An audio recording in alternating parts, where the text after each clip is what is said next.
비염이라고 모두 같은 비염이 아니다. 간질간질 재채기가 나거나 계속 콧물이 흘러 괴롭기도 하고 코가 막혀 답답할 수 있는데요. 비염, 증상은 비슷해도 원인은 다를 수 있습니다. 호흡기 질환이 나타난 거면 유발 요인 가능성이 큽니다. 증상과 원인에 따라 치료해야 만족도가 높아질 수 있는데요.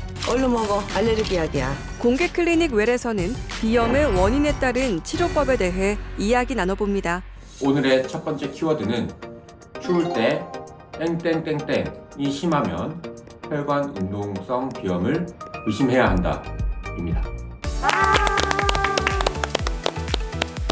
네, 토요일 아침에 좋은 습관 공개 클리닉 웰입니다.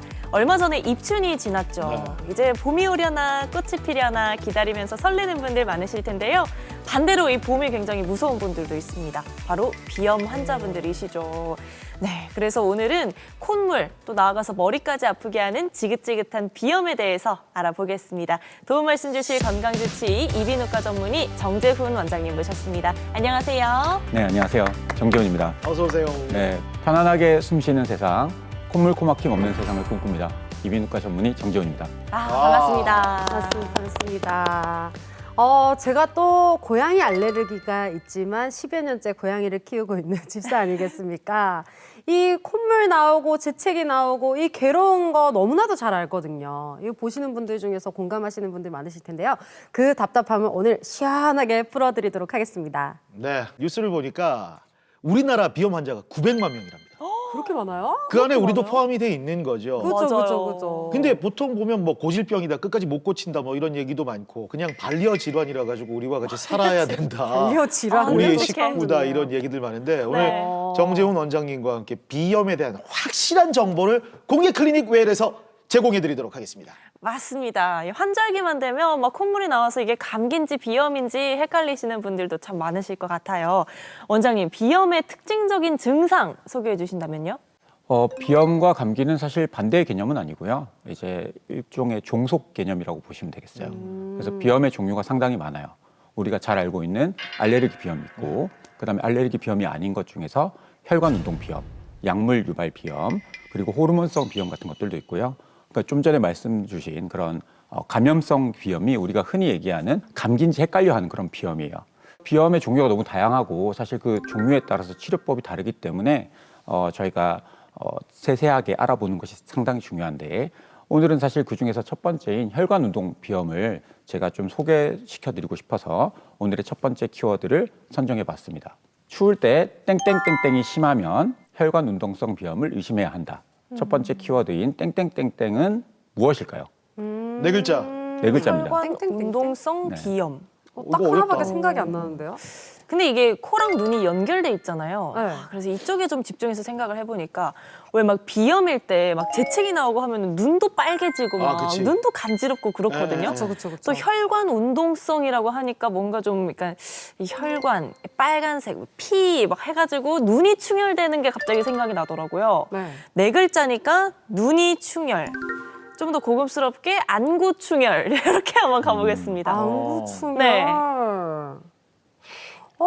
근데 원래 보통 비염이 있으면 간지럽고 맞아요. 콧물 나오고 막 재채기 나오고 이러잖아요. 이게 다 알레르기 증상 아니겠어요? 근데 원래 보통 봄에 꽃가루가 많이 날릴 때 이런 데 증상이 원래 심한데 특히나 추울 때도 이런 증상이 있다? 이건 심각한 거거든요. 그래서 저는 추울 때 알레르기가 심하면 혈관 운동성 비염을 의심해야 된다. 이렇게 가보도록 하겠습니다.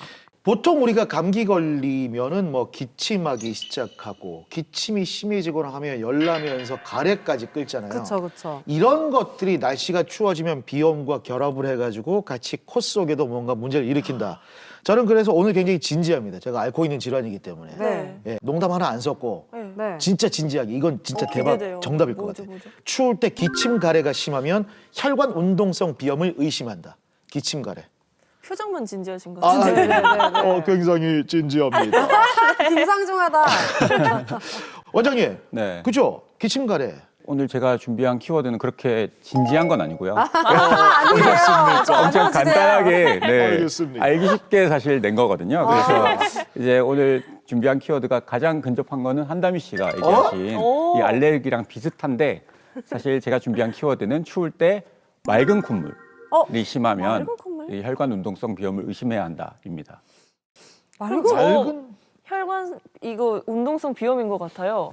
콧물을 평소에 많이 네, 흘리세요? 콧물 평소에 많이 근데 나서. 갑자기 코가 맹맹해졌어. 갑자기 콧물 나는 것 같아요. 코밑이 좀 하얀 것 같기도 하고. 네, 네. 그래요? 근데 이게 보통 추운 데 있다가 따뜻한 데 들어가거나 뭐 매운 뜨거운 라면, 국밥 그치, 그치. 이런 거 휴지 필수거든요. 맞아요, 맞아요. 근데 누구나 흘리지 않나요? 이게 비염이라고요? 좀 전에 말씀해 주신 그런 증상이 정확하게 혈관 운동성 비염에 부합하는 증상이에요. 네. 그래서 이제 우리가 말이 좀 생소하죠. 혈관 네. 운동성 네. 비염이라고 하는 게. 사실 이 말이 어디서 나왔냐면 1950년대에 이제 이 말이 처음 쓰였어요. 그때는 이제 우리가 뭘 잘 모르니까 이제 코 안에 혈관이 많고 이런 혈관 많은 것 때문에 뭐 콧물이 많이 나고 이런 재채기도 하고 증상들이 유발된다 생각해서 혈관 운동성 비염이다라고 진단을 그때 이름을 매겼거든요. 근데 사실 이제 이게 밝혀지면서 그런 혈관이랑은 관계가 크게 없어요. 사실은 이제 이런 자극이 들어왔을 때 몸에서 이런 자율신경계가 항진이 되고 그 자율신경계가 항진된 게 비디안 신경이라는 신경을 자극하고요. 그 신경이 부교감 신경을 또 항진시켜서 콧물이 나오게 되는 그런 기전을 거치게 됩니다. 그것 때문에 사회생활도 힘들어하시는 분들도 계시고 이런 것들 때문에 단순한 반응의 문제가 아니고 이런 혈관 운동성 비염이라고 진단이 되게 되면 그에 따른 치료를 꼭 하셔야 일상생활이 좀 편해지실 수가 있어요. 근데 이렇게 그냥 콧물 흐른다고 해서 나도 혈관 운동성 비염일까? 이렇게 단정짓기가 너무 헷갈릴 것 같아서 네. 혹시나 또 여러 가지 증상이 또 다른 게 있을까요? 제가 외래에서 환자분들한테 말씀드리는 크게 두 가지가 있거든요. 한 가지는 운동을 막 하시다가 아침에 네. 이제 콧물이 너무 많이 나서 수건 하나를 다 적시는 분들이 있어요. 그 정도로요? 그런 분들. 그리고 이제 밥 먹을 때 이제 콧물이 너무 많이 나가지고 네. 이제 옆에 사람들이 밥 먹는 거를 좀 꺼려하시는 분들이 있어요. 그런 분이 있어요. 예, 이게 좀 부끄러워가지고. 네. 그래서 이 두 가지가 사실 제가 느끼는 가장 우리가 일상생활에서 흔히 말씀하시는 그런 증상들이고요. 사실 그 외에 이제 코막힘도 있고 아침에 증상이 좀 심해지시고 뭐 냄새나 온도에 예민하시고 뭐 그리고 이제 그런 자잘한 증상들이 많이 있으신데 근데 그 증상 중에서 이런 급성 비염이나 이런 증상들은 없거든요. 그래서 뭐 감기 기운이라든가 뭐 두통이라든가 심한 두통이라든가 몸살이라든가 이런 거는 없는 아까 말씀드린 그런 증상들의 위주인 그런 분들을 이제 혈관 운동성 비염이라고 의심해 볼 수 있을 것 같아요. 혈관 운동성 비염 이게 계속해서 좀 낯설긴 한데 이게 정확하게 우리 시청자 여러분들과 저한테 개념을 좀 심기 위해서 일반적인 비염하고 어떻게 좀 틀린지. 쉽게 말해서 알레르기 비염 같은 경우는 원인 항원이 있어요. 그래서 꽃가루라든가 진먼지라든가 동물 털이라든가 뭐 음식물도 있고요. 이런 것들이 이제 알레르기 비염이라고 했을 때 혈관 운동 비염은 그런 원인 항원은 따로 없고요. 일반적인 환경 자극에 의해서 발생해요. 연기라든가 향수라든가 아니면 이제 차가운 공기, 에어컨 바람, 음식 이런 것들에 의해서 발생하기 때문에 조금 다른 개념이라고 생각하시면 되겠어요. 방금 이 차가운 공기 말씀해 주셨잖아요. 그러면 추운 겨울에는 더 심해지겠네요? 그렇다고 보시면 되겠어요. 네, 대부분의 혈관 운동 비염 환자들이 겨울철에 많이 오세요. 그리고 은근히 여름에 에어컨 때문에도 많이 오세요. 네, 그래서 봄, 가을은 알레르기의 시즌이다라고 우리가 흔히 알고 있잖아요. 네. 그래서 그거에 비해서 여름, 겨울은 혈관 운동 비염의 시기예요. 그래서 환자분들이 저희 이비인후과 의사들은 이제 걸어 들어오실 때 콧물이 흐르는데 시즌만 봐도 대충 알거든요. 예, 그 정도로 좀 그런 게 다른데 차가운 공기, 에어컨 그리고 음식, 온도 변화, 스트레스, 냄새 이런 것들에 엄청 예민해요. 혈관 운동 비염이. 그래서 겨울철 이런 온도 변화, 계절 이런 거에 따라서 영향을 많이 받기 때문에 겨울철이 훨씬 더 심하다고 보시면 되겠어요. 그렇구나. 원래 비염하면은 좀 유전되는 질환이다 이렇게 많이 알고 있는데 혈관 운동성 비염 이것도 그래요?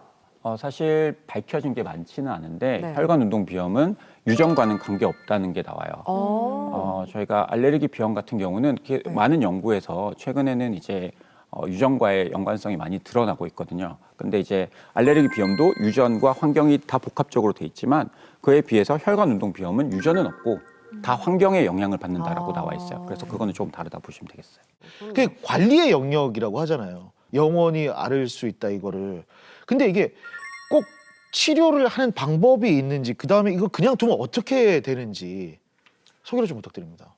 뭐 모두가 아시다시피 비염이 있다고 해서 뭐 죽고 살고의 문제는 아니라고 그렇죠. 생각은 그렇죠. 하잖아요. 괴롭죠, 그냥. 네, 근데 당장 위험한 건 아니지만 사실 이게 삶의 질에 엄청 큰 영향을 줘요. 그 중에서도 제가 항상 말씀드리는 수면의 질에 영향을 많이 줘요. 네. 그래서 이제 코가 막히고 콧물이 나면 수면 유도 시간이 상당히 길어지거든요. 잠을 못 자는 거죠. 아, 그만큼 집중해서 자는 시간도 많이 줄어들고 맞아. 그렇게 되면 다음 날도 엄청 피곤하고 집중력도 떨어지고 직장에서 혼나고 공부할 때 성적 떨어지고 이제 다양한 부수적인 것들이 많이 생기기 때문에 사실 콧물만의 문제는 아니에요. 콧물, 코막힘만의 문제는 아니고 다른 것들이 너무 많이 파급될 수 있기 때문에 그런 것 때문에 근본적인 치료를 하는 게 중요하다고 보는 거죠. 아, 어떡해요. 저 혈흔비 맞는 것 같아요. 혈관 운동. 여름비. 뭘다 줄? 이거 어떻게 치료해요, 원장님? 네, 혈흔비는 혈흔비를 치료하는 방법이 사실 기존에는 네. 이제 완치보다는 조절이었거든요. 네. 그래서 이제 점막을 안정시키는 약을 쓴다던가 스프레이를 뿌린다던가 아니면 이제 자극을 줄이는 생활 관리, 뭐 코세척이라든가 이런 것들을 많이 하시고 그리고 필요할 때 이제 시술을 하는 경우가 상당히 많았어요. 그래서 개인별로 반응이 다 달라서 맞춤 치료가 계속 중요했었거든요. 근데 이제 이런 혈관 운동성 비염을 치료하는 새로운 치료 기법이 최근에 나와서 사실 그거를 오늘 소개시켜드리고 싶어서 제가 나왔어요. 냉동 치료라고 하는 거거든요.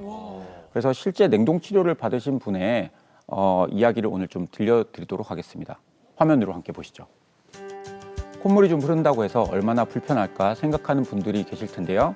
실제 환자가 겪는 고통은 상당합니다. 만성 비염, 만성 축농증, 그리고 콧물이 뚝뚝 떨어지는 거 뜨거운 걸 먹었을 때 그 세 가지가 이루 말할 수 없이 불편했습니다. 밤에 잘 때 코가 막히니까 입을 벌리고 잤습니다. 그 입을 벌리고 자니까 목이 마르겠지요. 그리고 아침에 눈을 뜨면은 목이 혀와 천장이 붙어가지고 이런 식으로 계속 숨을 못 쉴 정도지요. 코에서 목으로 넘어오는 이물질이 냄새가 이런 말을 못합니다. 아주 고약합니다. 1분 정도 걸릴거고 움직이시면 안 돼요. 아이고, 생각하지 못했던 문제까지 정말 많네요. 콧물과 이 비염으로 인해서 굉장히 많이 불편하셨을 것 같아요. 이분은 냉동 치료를 하셨는데요. 얇은 기구를 넣은 뒤에 아산화실소를 분사하게 됩니다.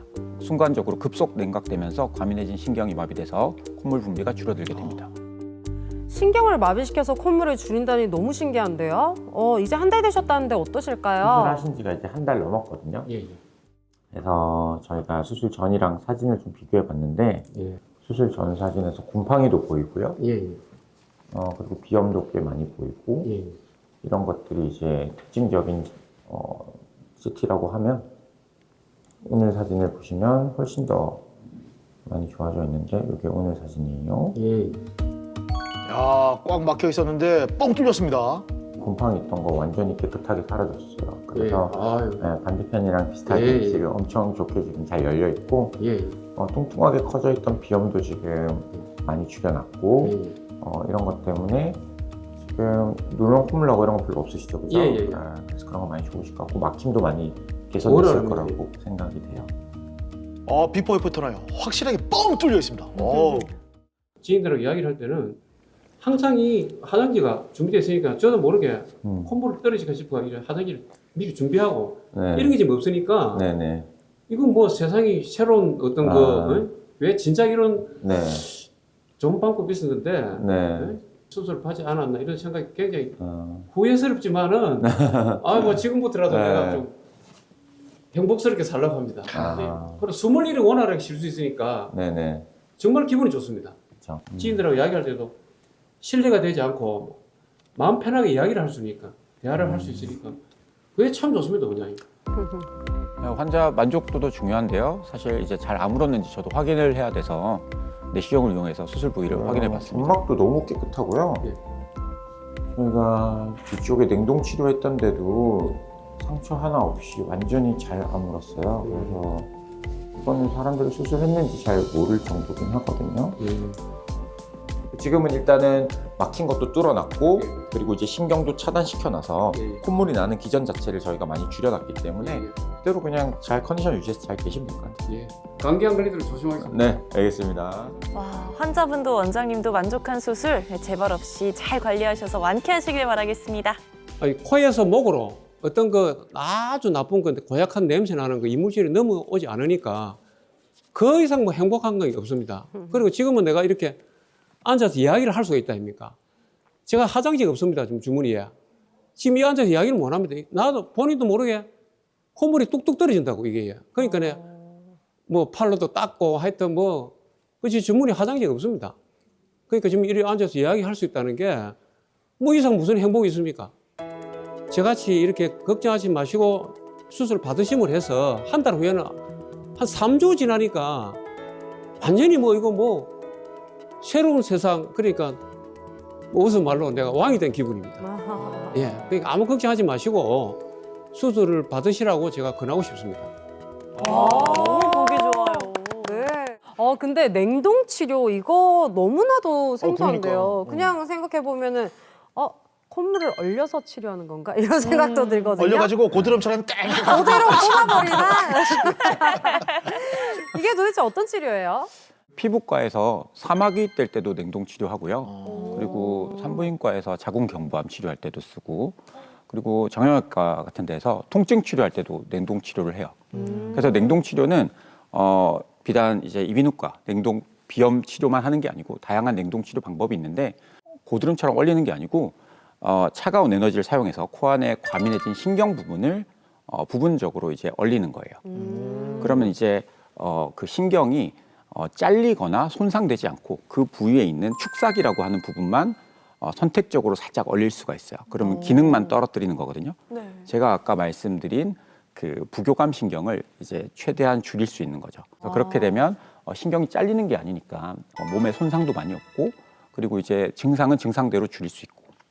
기존에 이제 우리가 이런 치료법이 주위에서 그런 비디안 신경 절제술이라는 치료가 있었어요. 근데 그 수술의 단점은 뭐였냐면 그 수술을 하면 눈물이 안 날 수도 있어요. 콧물을 줄이는데 잘못하면 눈물까지 안 나는 그런 부작용이 있었었는데 이제 이런 냉동 치료는 그 신경을 자르는 것도 아니고 부분적인 신경만 이렇게 적용하기 때문에 그런 눈의 부작용도 거의 없고 그리고 치료 효과도 상당히 좋은 그런 치료라고 보시면 되겠어요. 지금 많은 분들이 그런 방법이 있구나라고 하실 텐데 누구나 다 받을 수 있는 치료입니까? 만 18세 이상 성인에서 가능한 치료예요. 그런데 이제 특히나 그 중에서도 나이가 조금 있으신 노인성 비염인 분이 가장 치료 효과가 탁월한 부분은 많고요. 예, 그리고 아까도 말씀드린 혈관 운동성 비염이 가장 적응증이 되겠어요. 근데 이게 차가운 에너지를 이용해서 예민함을 좀 떨어뜨려주는 방식이다라고 말씀하셨는데 네. 일시적이지는 않나요? 그 일시적이라고 하는 기준이 사실 조금 애매하긴 한데요. 네. 이제 지금까지 나온 기준에서는 2년 이상 효과가 지속되는 경우가 많고요. 근데 그렇다고 해서 2년이 지나서 뭐 치료 효과가 아예 없어지고 이런 건 아니고 실제는 그거보다 훨씬 더 오래 가는 경우가 많거든요. 이제 지금까지 치료 환자를 쭉 봤을 때 상당히 많은 환자에서 2년 지나서도 효과가 좋다라는 데이터를 외국에서도 많이 들어왔기 때문에 알고 있고, 그리고 이제 다만 개인차나 그리고 또 생활 패턴이나 생활 자극에 따라서 조금씩 그 유지 기간이 달라질 수 있거든요. 그래서 어떤 분들은 훨씬 더 오래 갈 수 있기 때문에 그런 걸 기대하면서 수술을 받으실 수 있을 것 같아요.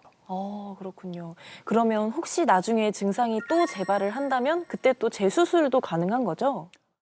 그렇죠. 당연히 이제 이런 냉동 치료 같은 경우는 신경 손상이 크게 없기 때문에 시간이 지나서 만약에 필요시에 다시 재발했을 때 반복적인 시술이 가능하다는 그런 장점을 갖고 있는 치료입니다. 되게 뭔가 장점은 굉장히 많아 보이는데 두 가지가 궁금해져요. 혹시나 이게 부작용은 없을지 그치. 걱정도 맞아요. 되면서 그리고 사실 안 아팠으면 좋겠거든요. 시술 받으면서 어때요? 사실 우리가 아이스크림 같은 거를 먹었을 때 두통이 찡 오잖아요. 네. 그걸 이제 우리가 아이스크림 두통이라고 하거든요. 의학 용어로 아이스크림 헤드에이크라 그래요. 근데 이제 냉동 치료를 할 때 마취를 많이 안 하고 하면 그런 통증이 좀 있을 수 있어요, 사실. 그래서 그런 아이스크림 헤드에이크를 줄이려면 수술할 때 그 부위에 국소 마취를 잘 하면 네. 전혀 문제 없이 잘 시술을 끝낼 수가 있고요. 그리고 이제 수술 시간도 되게 짧아요. 한 10분, 15분이면 끝나거든요. 되게 짧네요. 네, 그래서 마취 부분만 잘 신경 써서 하면 수술하는 도중에 아픈 거는 별로 없고요. 그리고 부작용이라고 하면 아까 제가 말씀드렸듯이 그런 눈물이 안 나고 이런 게 기존의 부작용이었는데 이런 냉동 치료는 그런 부작용을 많이 줄여주는 치료고 그리고 현재까지 다른 심각한 부작용 보고된 게 없기 때문에 비교적 안전한 치료라고 보시면 되겠습니다.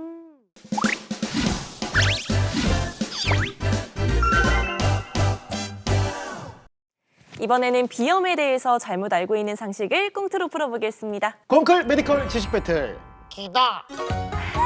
아니다. 자, 오늘의 첫 번째 이야기 함께 하시죠. 엄마, 우리도 강아지 한 마리 키우면 안 되나? 그 꽃동대 툴레아 진짜 귀엽대. 김철이, 나는 네 키우는 것도 힘들어 죽겠는데 뭘 또 강아지야? 내가 키울게. 됐다만, 니는 그리고 엄마가 10년 전에 그때 알레르기 있다고 난리지긴 거 모르나? 지나가는 고양이만 봐도 이렇게 채채기를 그랬었는데. 그니까 고양이 말고 강아지 키우자, 강아지. 니는 고양이나 강아지나 그 동물털 알레르기 다 똑같은 게야. 안 돼. 아, 진짜. 엄마, 혹시 그 동물털 알레르기 아이가 비염? 동물털 알레르기 비염? 잘 모르지? 뭔지 잘 모르지? 뭐라노? 엄마는 생전 살면서 비염 뭐 이런 거 견적을 받아본 적이 없어요. 그래? 그렇기 때문에 나는 뭐 그냥 뭐 그건 아니고 뭐 모르겠다. 나는 어쨌든 틀만 아니면 된다. 잠깐 근데 틀만. 엄마 언제 검사 받았다고? 10년 전에. 아 이거 안 된다. 10년이면 강산이 변한다 엄마. 이 정재영 변하나? 원장님께 검사를 받아보자. 그래서 동물털 알레르기라 하면은 내가 그냥 뭐 애견 카페를 갈게. 니보다 내가 10년 넘게 더 살았는데 야, 니 그냥 돈만 줄 테니까 카페 나가라. 맞지요, 원장님? 보통 증상이 있으면 네. 나는 비염이다 이렇게 생각하시는 분들이 많은데요. 비염을 어떻게 진단하는지 알려드리기 위한 준비한 문제입니다. 알레르기 검사에서 정상이 나오면 비염이 아니다, 비염이 아니라면 기다, 비염이 맞다면 아니다를 선택해 주세요. 저는 정했어요. 저도 정했어요. 저도요. 하나, 둘, 셋. 다 아니다. 다 오렌지 군단이네. 원장님, 이거는 저희 시청자 여러분들과 저희를 너무 알러본 문제인 것 같습니다. 보너스. 제가 2년 전에 나왔었는데 그때보다 네. 패널 분들의 약간 지능이 많이 올라갔습니다. 그때는 지능이 낮았나요? 네. 그 전에 뭐 돌고래가 앉아 있었습니다. 정답은 뭡니까? 정답은요? 네, 정답은 네. 그렇지. 이제 알로 보셨어. 네. 경남 700만 청취자 시청자 여러분들이 환호하고 있습니다. 다 맞췄어요. 다 맞췄어. 예. 네, 다 맞췄어. 네, 뭐 말씀 주신 그대로예요. 다른 비염들 엄청 많잖아요. 네. 그래서 우리가 알레르기 비염에 이제 일반 비염은 알레르기 비염이라 생각하니까 네. 알레르기 비염만 생각하고 아. 검사만 이제 해서 여기서 기다 아니다를 보는 건 아니라는 거죠.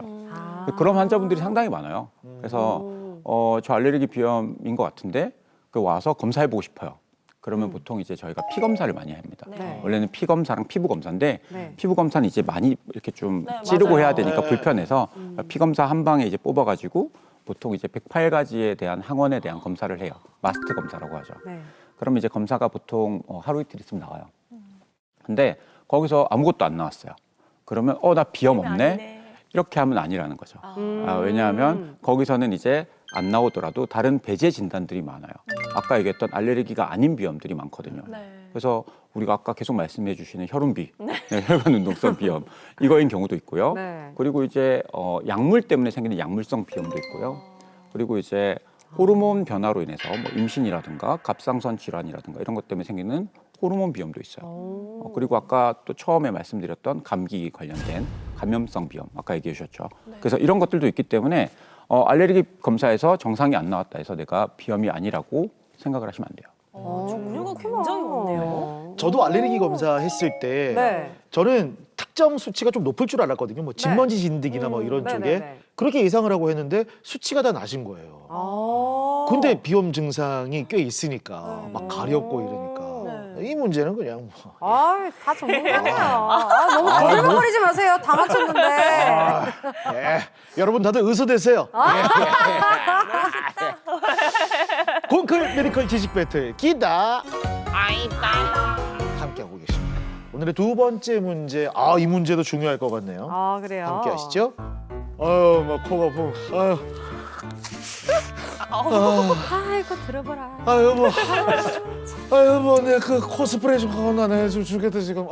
그 맨날 뿌려 싸는 그 눈이 작아서 안 보이는가 봐. 내 눈이 네 큰데 어디 나너 빨리 가오나. 내 찍일라 나 빨리 가오나 빨리 가오나. 그거 뿌려야 된대 지금. 어째 그렇게 맨날 몇십 년을 살아도 저렇게 물건을 못 찾는다. 좀 찾아주라. 어디 갔노? 여 있잖아요 여기.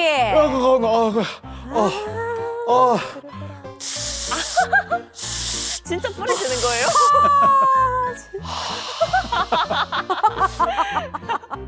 너무 싫어요. 시원해. 아이고 시원해. 아이고 이제 살겠다. 아이고 당신의 살란가 모르겠지만 나는 답답해 죽겠어요. 당신도 비염이가 가면 뿌리라. 어디 들었구라. 아이.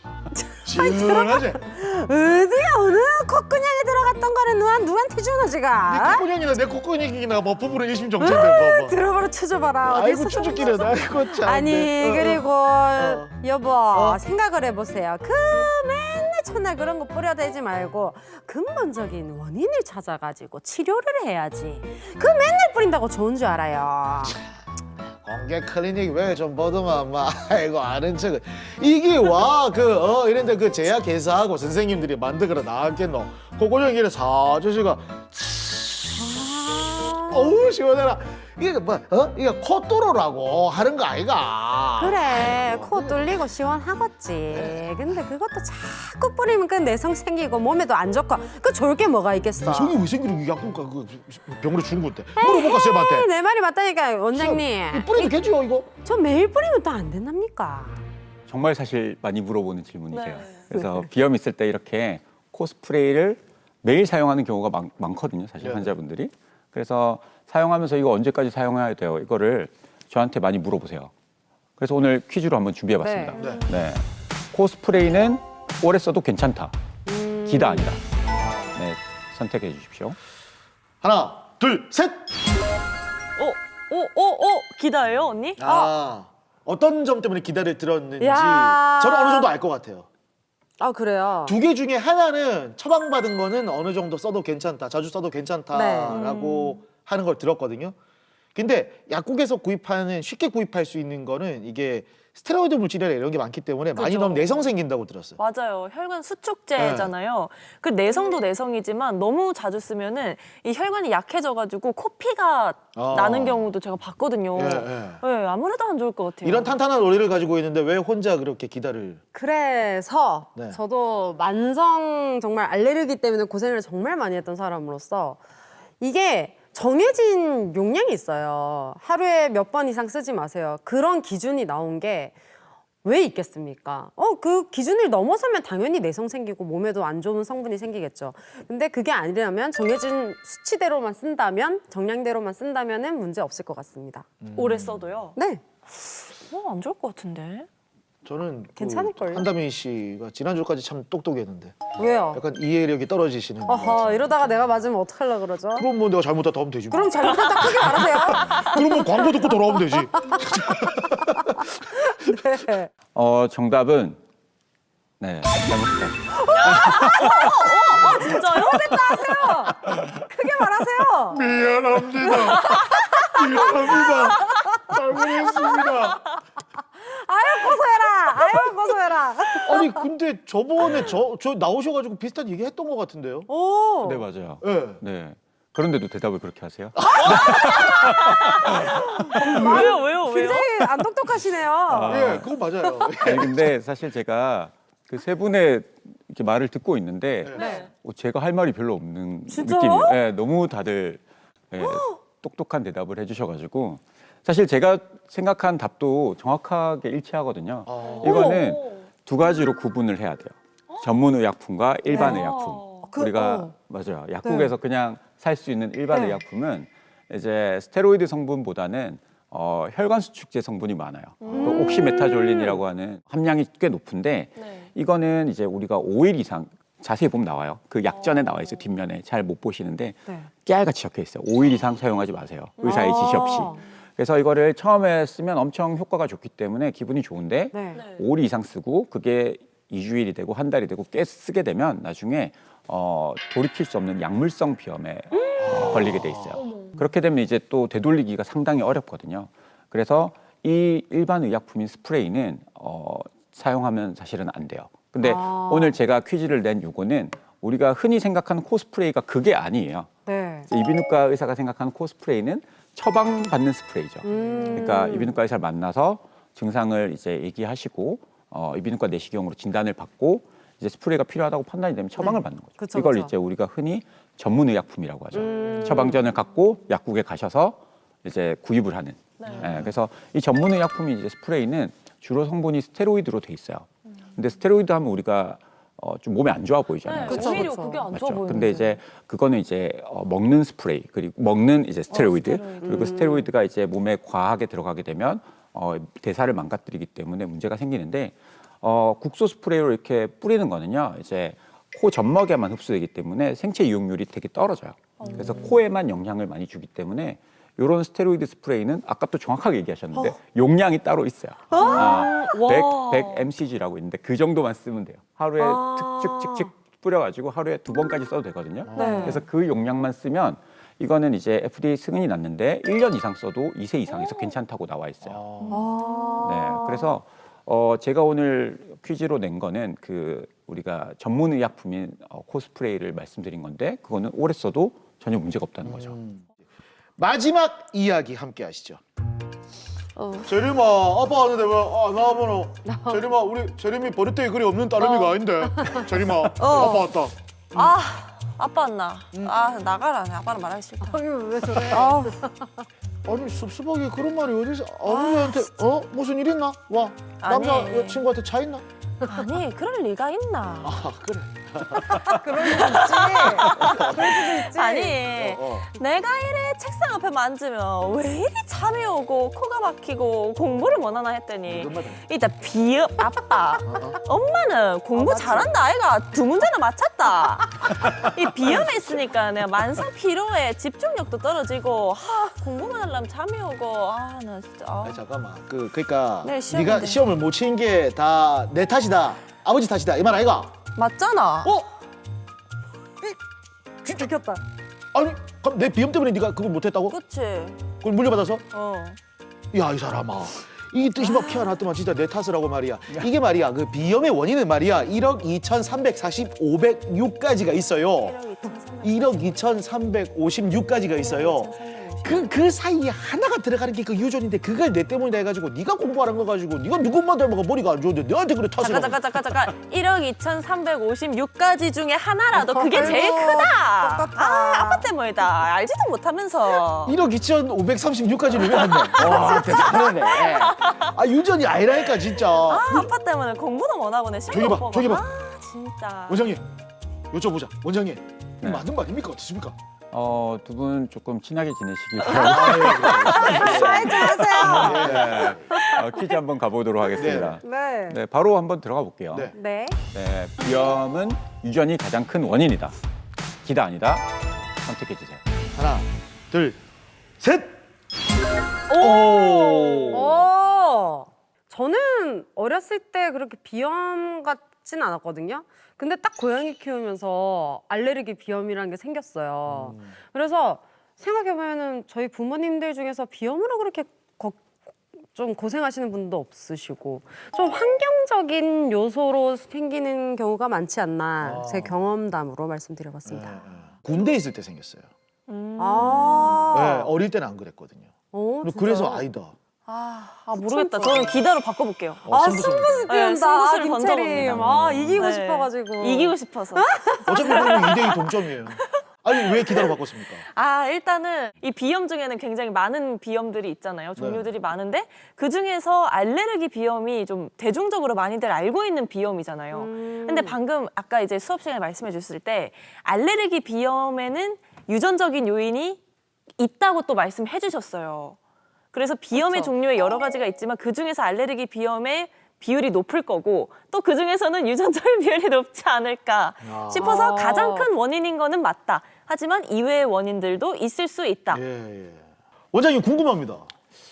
우리가 시험 칠 때 제일 중요한 거는 이제 출제자의 의도를 파악하는 건데 정확하게 파악. 와 진짜 나랑 안 맞다. 상성이 아예 안 맞아. 와 나 빵점 나왔다 오늘. 와 체력이. 근데 왜 기다예요?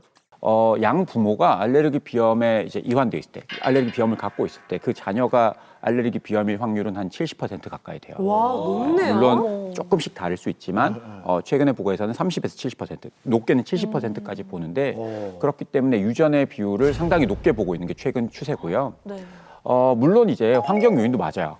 뭐 이렇게 군대 가서 생기시는 경우도 있고요. 그리고 이제 뭐 수천적으로 생기는 경우들도 상당히 많아요. 근데 그런 환경 요인들도 물론 중요하지만 그거보다 유전적인 요인이 요새는 더 큰 비중을 약간 차지하고 연구가 되고 있는 부분이고요. 여기서 조금 덧붙여서 환경적인 요인에 대해서 살짝 말씀을 드리면 조금 잘못 알고 계신 경우가 많은데 오히려 어릴 때 어린이집에 빨리 가고 좀 약간 너무 깨끗하지 않은 환경에 빨리 노출될수록 알레르기 비염에 걸릴 확률이 떨어져요. 강하게 그래서 키워야 돼요. 강하게 키워야 돼요. 그리고 이제 항생제 치료를 너무 많이 받은 아기들이 오히려 알레르기 비염에 많이 걸려요. 그래요. 그렇죠. 그래서 이렇게 좀 약간 애매하게 얘기하면 좀 더럽게 키워도 주워 먹고, 위도 주워 먹고. 흙은 먹으면 안 되지만 그래도 이제 다양한 황원에 많이 노출될수록 알레르기 비염에는 조금 덜 이완되는 그런 결과가 있기 때문에 환경 요인이 많죠. 근데 이제 그것보다 최근에 나온 연구에서는 유전적인 요인이 더 크게 밝혀지고 있기 때문에 오늘 제가 드린 출제자의 의도는 답은 기다로 하겠습니다. 와, 승부사 김채림. 중간에 바로 바꿔버리네. 와, 너무 기분 좋네요. 자 김채림 씨와 한다미 씨, 한다미 씨와 김채림 씨. 두 문제씩 맞췄습니다. 자, 선택을 오늘은 정재훈 원장께서 해주시겠습니다. 오늘 클로징의 주인공은 두 분 중에 오늘 수제자 누구를 꼽으시겠습니까? 네, 저는 사실 마지막 게 조금 인상이 깊어가지고요. 네, 김채림입니다. 우승자로 선택하겠습니다.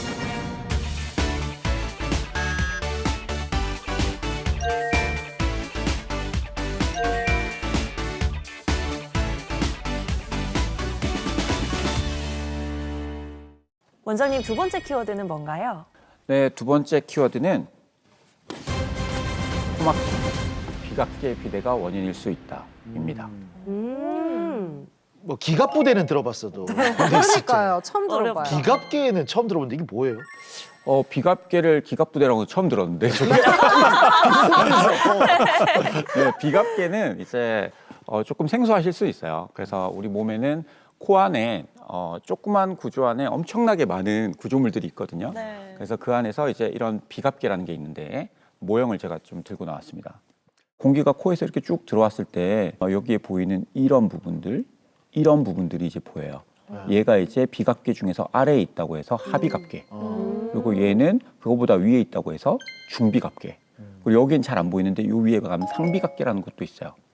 그런데 이런 비갑계가 공기를 데우고 습도 조절과 먼지를 걸러주는 아주 중요한 역할을 사실 몸에서 해주거든요. 이 비각계가 비염이나 자극으로 인해서 엄청 부푸는 경우가 있어요. 공기가 이렇게 지나갈 때 여기서 계속 걸리고 공간 자체가 좁아져가지고 코막힘이 잘 생겨요. 그래서 이제 이런 비각계가 커져 있는 경우에는 비각계의 부피를 줄여주는 게 치료에 도움이 되는 경우가 많습니다. 이 코막힘이 지속되는 원인으로는 또 어떤 게 있을까요, 원장님? 비중격 망곡증이라는 게 있어요. 그래서 코 가운데 있는 벽이 한쪽으로 휘어져 있고 그에 따라서 그쪽이 막히는 증상을 나타내는 게 비중격 망곡증인데 이런 비중격 망곡증이 코 막힘의 또 하나의 원인이 되기도 하고요. 그리고 우리가 잘 알고 있는 축농증이라는 게 있어요. 그래서 코 옆에는 이런 부비동이라고 하는 공간들이 있는데 그 공간에 농이라든가 아니면 염증성 물질 내지는 물혹 같은 게 차 있으면 부비동으로 우리가 숨을 쉬어줘야 되는데 거기가 막혀 있어서 숨을 제대로 못 쉬는 경우가 있어요. 그래서 그런 축농증 때문에 코가 막히는 경우도 있고요. 그리고 이제 아까도 잠깐 말씀드렸는데 뭐 비염 때문에 막힐 수 있지만 조금 말씀드리고 싶은 게 약물성 비염이에요. 우리가 상품명 오트리땡 네, 그게 있거든요. 그거를 엄청 오래 뿌리신 분들은 그게 만성화되면서 점막이 기능을 안 해요. 그러면서 생기는 약물성 비염이 있는데 그것 때문에 코가 막히기도 해서 다양한 원인들을 살펴봐야 됩니다. 그러면은 이렇게 코 막힐 때는 아까 그 영상으로 본 것처럼 그 냉동 치료 얼려가지고 고치면 되는 거 아니에요? 정확하게는 냉동 치료는 조금 코 막힘에도 효과는 있지만 콧물에 더 효과가 있는 치료긴 하고요. 그리고 이제 코가 막힌다고 해서 무조건 뭐 수술을 해야 된다 이거는 아니에요. 네. 초기에는 이제 우리가 약물 치료나 아까 말씀드린 그런 전문 의약품인 스프레이를 뿌려서 네. 좀 더 증상을 완화시킬 수가 있고요. 이게 이제 오랫동안 이런 증상들이 만성화가 됐을 때, 우리가 만성이라고 말을 붙일 때는 12주라는 기간이 필요한데 12주 이상 이런 증상들이 지속되고 약물 치료에 반응을 하지 않다면 그때는 이제 우리가 수술적인 치료를 해볼 수가 있어요. 그 수술적인 치료는 하비각계라든가 중비각계를 줄여주는 비각계 축소 수술, 고주파를 사용한 그런 수술들을 할 수가 있고요. 그리고 코막힘과 더불어서 콧물까지 너무 불편하시다면 아까 말씀드린 냉동 치료를 같이 치료하게 된다면 콧물, 코막힘 두 마리 토끼를 같이 잡을 수 있는 그런 수술적인 치료도 할 수 있겠습니다. 이게 비각계가 코 구조물이잖아요. 네. 잘라내야 되는 거예요, 그러니까? 그런 생각을 우리가 1차원적으로 해볼 수가 있어요. 예. 그래서 죄송합니다. 죄송합니다. 단순한 소리 하나. 예, 어쩔 수 없죠. 예. 제가 돌고래다가 자꾸 이게 제가 그렇게 해서 죄송한데. 괜찮아요. 솔직한 사람이네. 그래요? 이제 과거에는 이렇게 그런 수술들을 많이 했어요. 근데 요새는 아무도 그 수술은 하지 않아요. 이제 의료의 트렌드는 많이 바뀌거든요. 예전에는 맞았지만 지금은 아닌 경우가 많은데 비염 수술에 있어서 그런 하비각계 절제술이 딱 그런 경우예요. 그래서 하비각계라고 하는 거는 아까도 말씀드렸지만 뼈가 안쪽에 있고요. 바깥쪽에 이제 점막으로 둘러싸여져 있는 이런 구조물인데 이 구조가 점막이 하는 역할이 되게 많아요. 그래서 점막을 우리가 줄여줘서 숨쉬기 좋게 만들어주는 거는 우리가 맞는데 그렇다고 해서 이 점막 기능을 하는 점막 자체를 잘라내버리면 우리가 흔히 말하는 빈코 증후군이라는 게 올 수 있어요. 빈코 증후군. 그러니까 쉽게 말해서 내시경으로 봤는데 잘 뚫려 있어요. 근데 점막이 너무 많이 잘려 나가서 기능을 하는 점막이 없는 거죠. 그래서 코는 뚫려 있는데 오히려 코가 막히는 그런 역설적인 상황이 생길 수 있는데 그런 걸 우리가 빈코 증후군이라고 하는데 그 가장 큰 원인 중에 하나가 과거에 과도한 하비각계 절제술을 했을 때 그런 게 생길 수가 있어요. 그래서 최근에는 그렇게 안 하고요. 다들 이제 이비인후과 전문의 선생님들은 다 비슷한 수술을 하시는데 이제 고주파를 사용해서 하비각계만 줄여주는 수술을 제일 많이 해요. 그래서 하비각계 안쪽으로 이제 줄여주게 되면 겉구조는 최대한 보존하면서 부피만 줄여주기 때문에 출혈도 적고 회복도 빠르고 퇴원도 바로 할 수 있고 일상생활 복귀도 빠르기 때문에 실제로 당일 입퇴원도 가능하고 그런 수술이기 때문에 최근에는 그런 방식의 수술을 거의 다 하고 있습니다. 실제 수술 과정을 카메라에 담아봤습니다. 화면으로 함께 보시죠. 왼쪽 오른쪽이 번갈아 가면서 코막힘이 있으셨고요. 그로 인해서 잠도 못 자고 두통이 있어서 불편했던 분입니다. 비염 때문에 항상 코가 막혀 있었고 그래서 이제 사실 입으로 숨 쉬는 게 좀 많이 불편했던 적은 있습니다. 잘 때도 아무래도 좀 컨디션이 안 좋을 때는 코로 숨을 못 쉬니까 잘 못 자기도 하고 집중력에도 영향이 있는 것 같고 제가 사실 또 운동을 많이 합니다. 운동을 많이 하는데 이제 숨을 못 쉬니까 코로 이제 사실 좀 불편한 점이 여러 가지가 있죠. 운동하면 숨이 얼마나 찬데 이게 또 숨을 제대로 쉴 수조차 없으면 굉장히 불편하셨겠어요. 원인을 찾아서 치료를 해야 할 텐데. 불편하신 게 이제 막힘이시잖아요, 그죠? 네, 그죠. 비염. 콧물도 있으시고. 네. 그래서 이제 만성 비염으로 알고 저희 병원 오셨는데 보니까 이제 내시경만 봐도 여기는 이렇게 하얗게 많이 두껍게 떠 있고 여기는 이렇게 뭔가 튀어나와 있고 이런 것들이 내시경에 보였고요. CT를 찍어 보니까 안쪽에 엄청 흐릿한 것들이 많이 보여요. 그리고 엄청 큰 덩어리 같이 이렇게 형성돼 있는데 이게 이제 우리가 흔히 말하는 비우성 비염이고요. 그리고 이런 것들이 이제 만성 부비동염, 축농증이라고 하는 거고 또 이제 이런 쪽으로 여기가 오른쪽인데 이렇게 휘어져 있는 걸 비중격 망곡증이라고 해요. 비각계도 커져 있고요. 비중격도 이제 망곡도 있는 상황이었습니다. 오늘 수술은 저렇게 이제 기능적인 3가지 수술이 들어가는데 휘어져 있는 콧뼈를 가운데로 정렬하는 비중격 교정술이 있고요.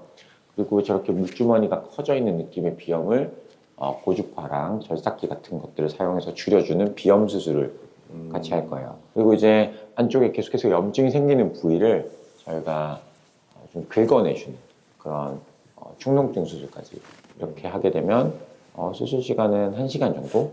그리고 이제 회복하는데도 금방 걸리거든요. 얼마나 걸리면?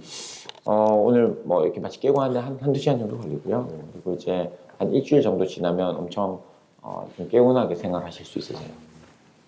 알겠습니다. 네. 지금보다는 훨씬 좀 네. 나을 거라 기대됩니다.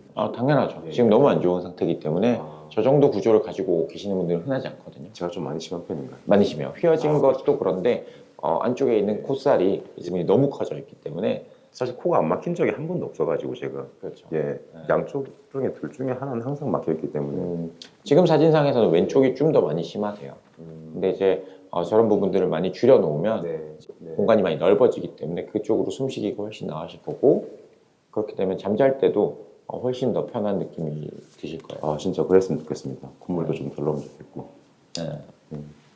이제 의사분도 안심하시라고 하시고 그래서 마음이 놓이고 이제 뭐 수술을 하고 나서는 이제 뭐 평소 하던 운동도 더 숨을 잘 쉴 수 있는 만큼 더 잘 했으면 좋겠고 그리고 이제 사실 코로 숨 쉰다는 기분을 제대로 한번 느껴보고 싶습니다. 태어날 때부터 비염이 있어서 사실 코로 제대로 숨을 쉬어본 적이 있기 때문에 그 부분이 좀 기대가 됩니다. 환자분의 바람대로 수술이 잘 되시길 바라겠습니다. 내시경을 코에 넣어서 수술을 하는 건가 봐요. 네, 절개 없이 이제 내시경으로 영상을 보면서 수술하기 때문에 수술 시간도 짧고 회복도 좀 빠른 편입니다.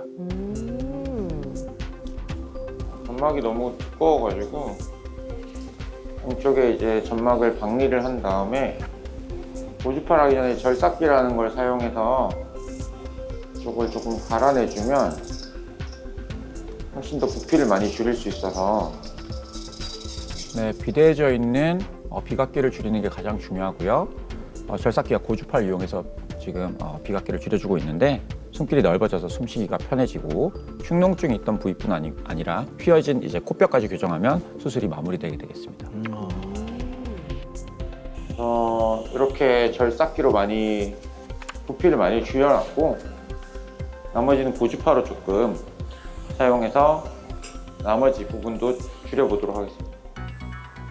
고주파 이제 들어가는 거고요. 여기 점막 밑에다가 이런 식으로만 넣어주면 점막을 이제 저온으로 줄여주기 때문에 훨씬 더 안전한 고주파 수술을 많이 하고 있습니다. 고주파를 흘려서 점막의 이런 수축을 유도하는 그런 수술이에요. 코로 숨을 쉬어본 적이 없다고 하신 말씀이 기억나는데 이제는 쾌청한 코로 마음껏 많은 숨쉬기 환자분들을 이제 접하다 보면 환자분들의 그런 증상들도 다 다르고요. 개인이 처해 있는 이런 환경들도 다 다르십니다. 그래서 환자분들이 코 막힘만을 주소로 오시는 분도 있고 아니면 콧물이라든가 가려움증 뭐 다양한 증상들이 환자분들이 많거든요. 그래서 그런 환자분들을 이제 한 명 한 명 이런 사진을 찍어보던가 CT를 봤을 때 진단이 조금씩 다 다릅니다. 그래서 이제 그 진단에 따라서 환자분들의 이런 치료 방법들도 다 달라지는 게 이제 사실인데요. 최근에 나온 이런 새로운 치료 기술들은 그런 다양한 증상들에 대해서 또 다양한 치료 방법들을 충분히 제시할 수 있습니다. 다양한 치료법들 중에서도 환자분들한테 맞춤 치료를 정확한 치료를 제공한다면 환자분들의 더 큰 만족감을 치료 후에 느끼실 수 있을 것 같고요. 그런 치료를 했을 때 저 또한 좀 많은 보람을 느낄 수 있는 것 같습니다. 원장님 이렇게 고주파로 비갑계를 줄여주면 바로 괜찮아지고 일상생활도 바로바로 가능한 건가요? 환자분에 따라서 치료 후에 바로 이렇게 뻥 뚫려 하시는 분들도 계세요. 근데 좀 많은 경우에 그런 것보다는 회복 과정이 좀 필요한 경우가 많습니다. 그래서 처음에는 수술하고 나서 일시적인 붓기가 있어서 코가 조금 더 막혀가지고 한 1, 2주는 좀 불편해하시는 경우가 많고요.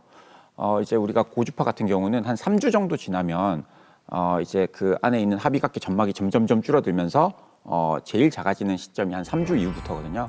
그래서 우리가 그 교과서에도 3주에서 3개월이라고 나와요.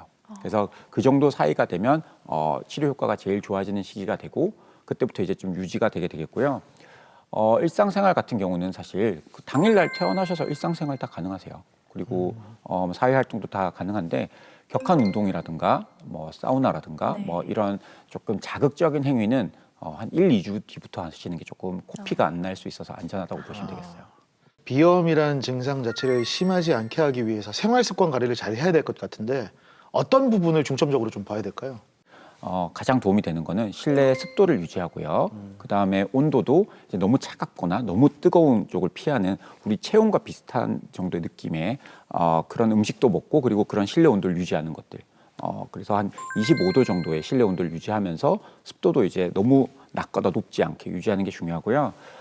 그리고 계속 말씀드리지만 코 스프레이를 이제 약국에서 산 걸 너무 남용하지 않는 게 중요하고요. 의사의 처방을 이제 받아서 쓰는 게 가장 좋겠고요. 그리고 이제 당연한 얘기지만 충분한 수면을 하시고 스트레스 관리 잘 하시고 이런 것들도 결국 코 건강에 영향을 주거든요.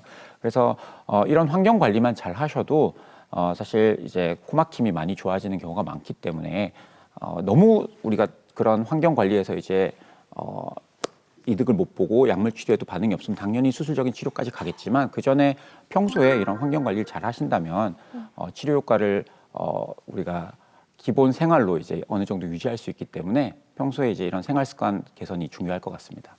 이게 수술을 하고 난 다음에 또 코가 막히는 경우도 있나요? 수술 한 번 한다고 해서 그냥 끝나거나 100% 무조건 완치되고 이런 건 아니에요. 다시 이제 막힐 수는 있거든요. 근데 비갑계는 이제 이런 환경 자극에 따라서 다시 커질 수 있는 조직이기 때문에 충분히 그럴 수 있는데 우리 고주파 비염 수술 같은 경우는 해보신 분들은 이제 시청자분들도 아실 거예요. 네. 정말 간단하게 끝나거든요. 그래서 재발을 하더라도 한 2, 3년 뒤에 만약에 그런 불편감이 있으면 다시 그때 그 부분만 살짝 해도 다시 효과가 지속되기 때문에 그 정도로 관리를 하시는 게 좋을 것 같습니다. 네, 공개 클리닉 웰 오늘은 이렇게 비염의 원인에 따른 치료법에 대해서 알아봤습니다. 도움 말씀 주신 건강주치의 이비인후과 전문의 정재훈 원장님과 함께했습니다. 원장님 고맙습니다. 고맙습니다. 감사합니다. 네, 오늘 원장님께서 비염 예방을 위해서는 생활 습관이 중요하다는 말씀 해주셨는데요. 건조한 날씨가 계속되고 찬바람도 불고 또 4월까지는 독감이 유행한다고 하니까 마스크 꼭 챙겨 다니시면 좋을 것 같습니다. 공개 클리닉 웰 다음 이 시간에는 현대인을 괴롭히는 만성 피로에 대해서 이야기 나눠보겠습니다. 다음 시간에도 함께해 주시길 바라면서 저희는 여기서 인사드릴게요. 함께해 주신 여러분 고맙습니다. 고맙습니다. 감사합니다.